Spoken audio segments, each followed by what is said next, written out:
Today's topic, we actually have a special panelist with us, Terron Sims II. He is a U.S. Army combat veteran, businessman, political leader, and a graduate of West Point. So quite an accomplished history already on his short time Earth he's been on, because he looks young too.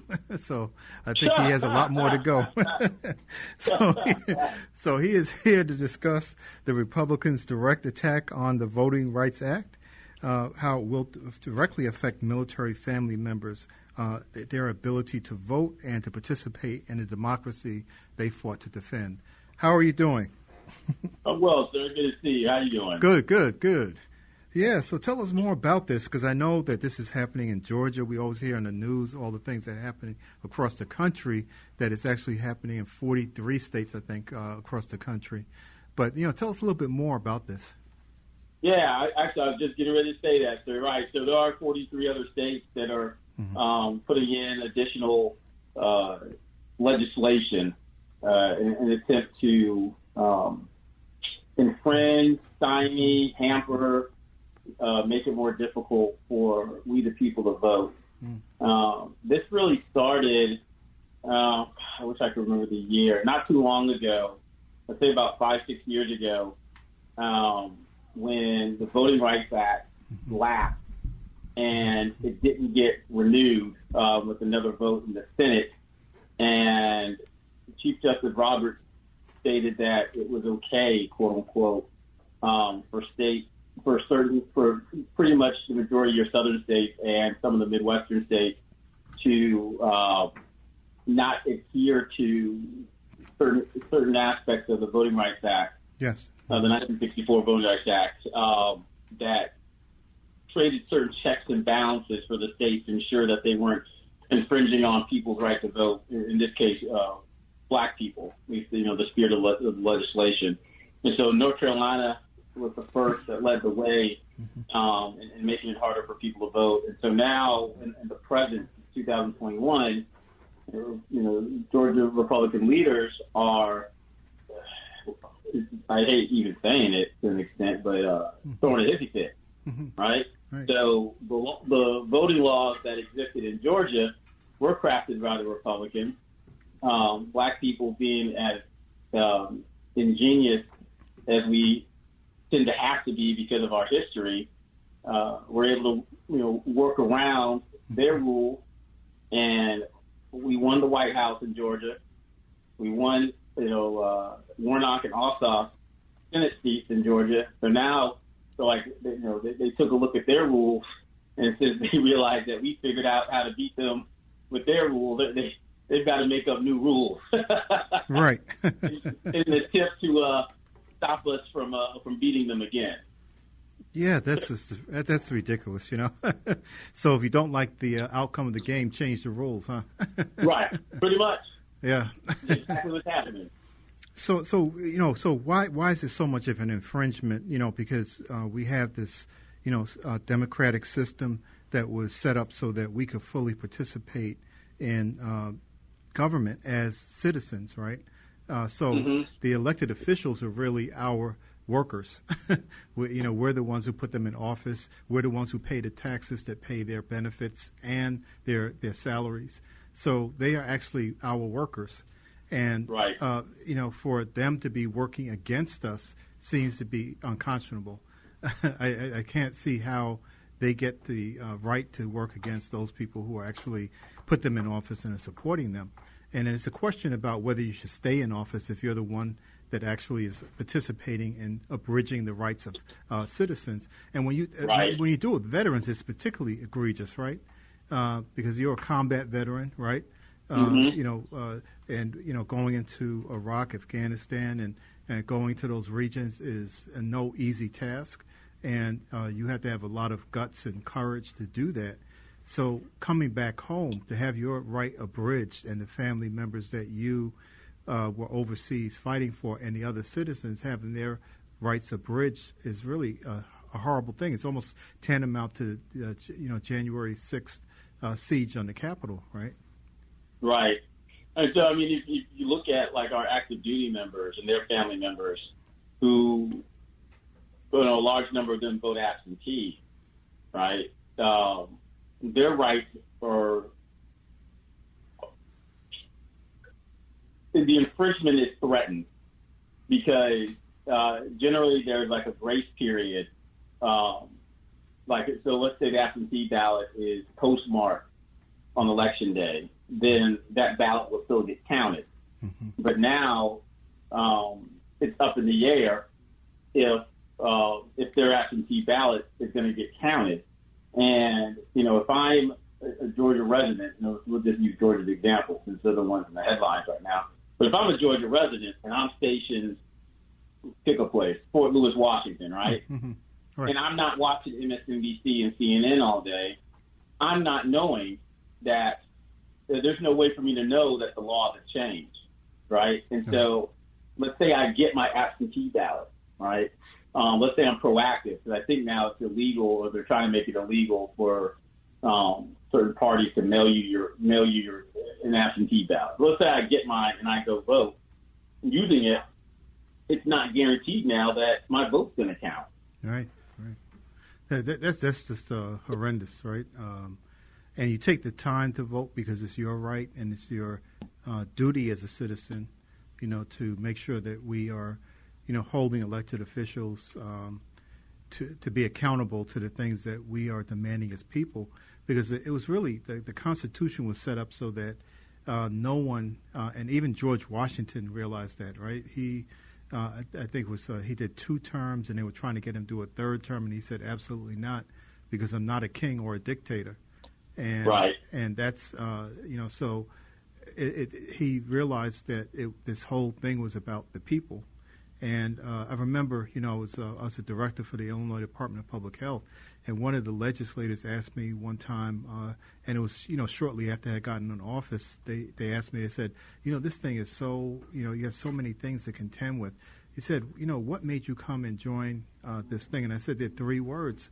And he said, what? And I said, they're right over your desk. We the people. I said, they're in your chambers. And I said, I'm here for the people. I'm not here for anything else. And, right. And so we have to really get back to that, where the people who are being entrusted with taking care, because the first duty of the government is right to protect, and one of the things is to protect our right to vote. Right. Yeah. So what do you think we should be going from here? How can people get involved in this process, or how should we get involved? Especially as veterans. I think, veterans, you said it pretty well. It's a good segue in that, sir. It's we the people, right? So we all served. So we were all servants, one extent to another, right? Right.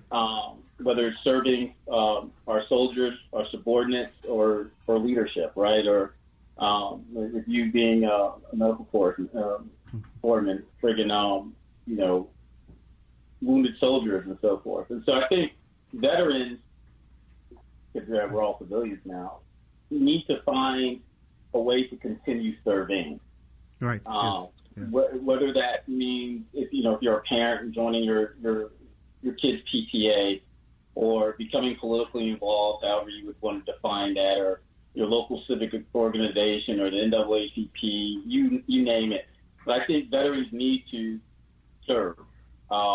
Because we can't afford what occurred January 6th to happen again. We can't afford to put ourselves in a position to where we wake up one day, like Georgians did, and find out that our rights are being taken away, or our rights are being infringed upon, or they're being hindered, right? Right. Because the argument that some Republicans would say, and I have a lot of Republican friends, they'll say, well, your right to vote is not being hindered, right? Because to them that means, well, you can still vote, right? Right. But sure it is. To the extent, if we have all these amendments, why should one amendment be held higher, i.e. the Second Amendment, right, than my right to vote, right? Right. To your point, if this is a servant government, right, if we're voting for people to serve us, then at the same time,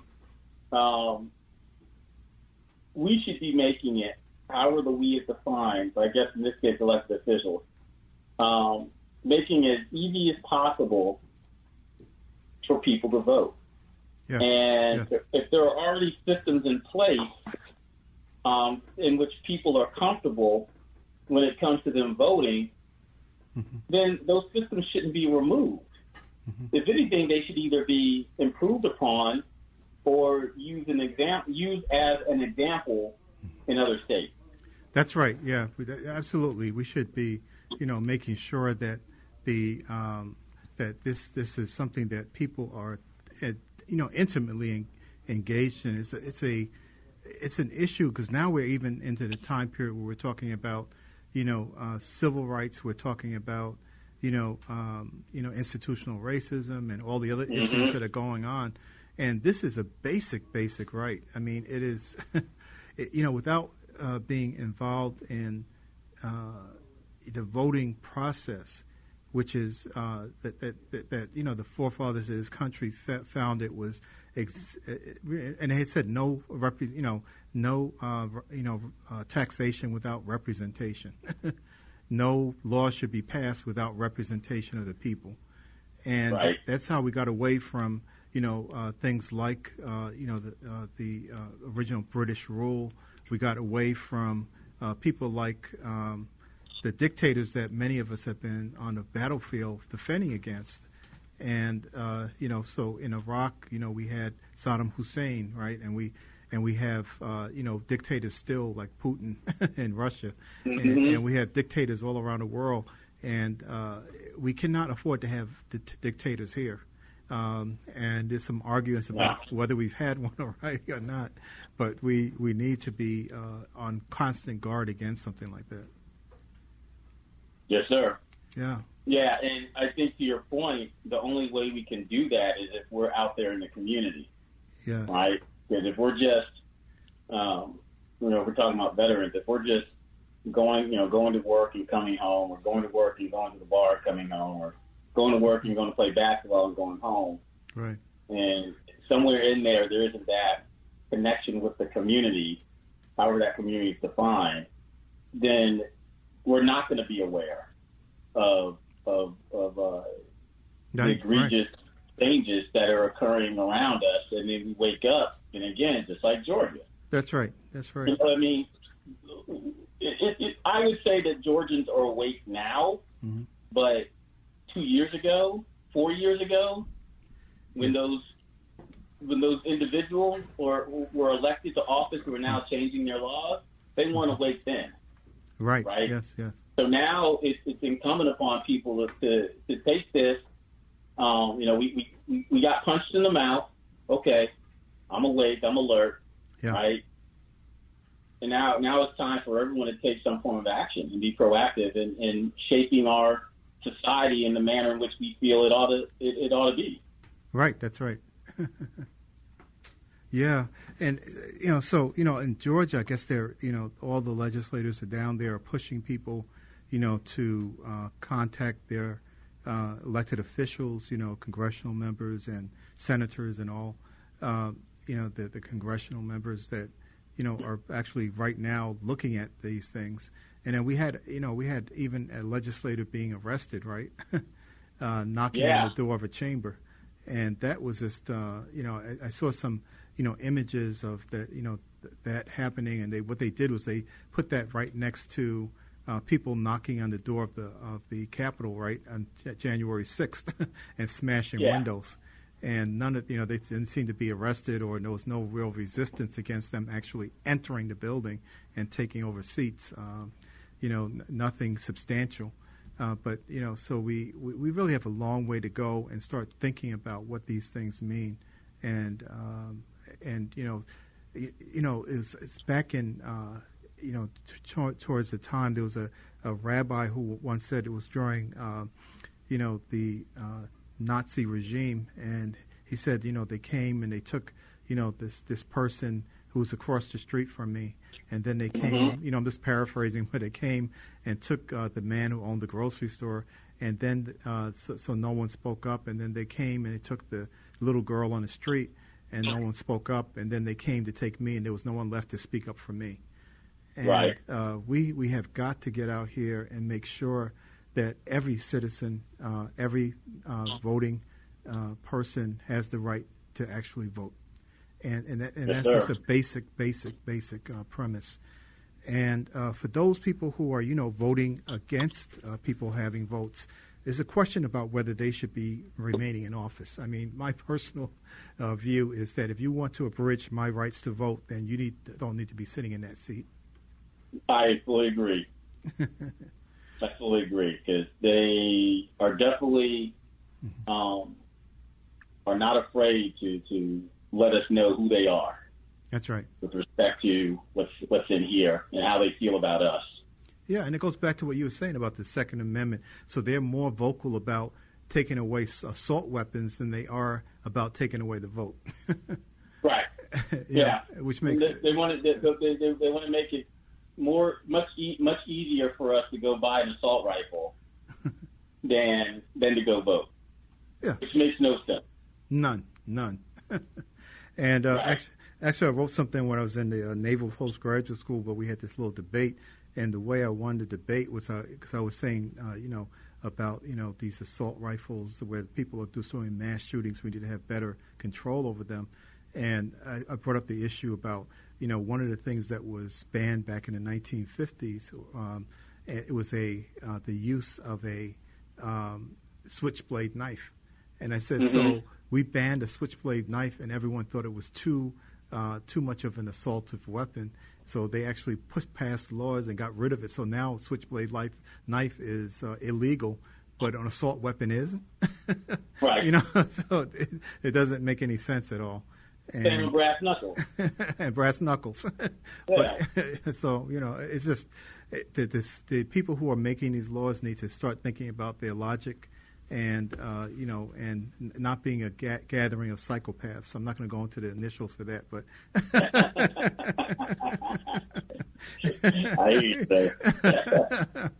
Okay, really good, really good. Thank you very much for your time, and we would look forward to having you back on, Terron, because you have a lot to tell us about, and I'm so proud of your history and what you've done, and thank you for your service to this country. And, thank you, Partner Veterans United,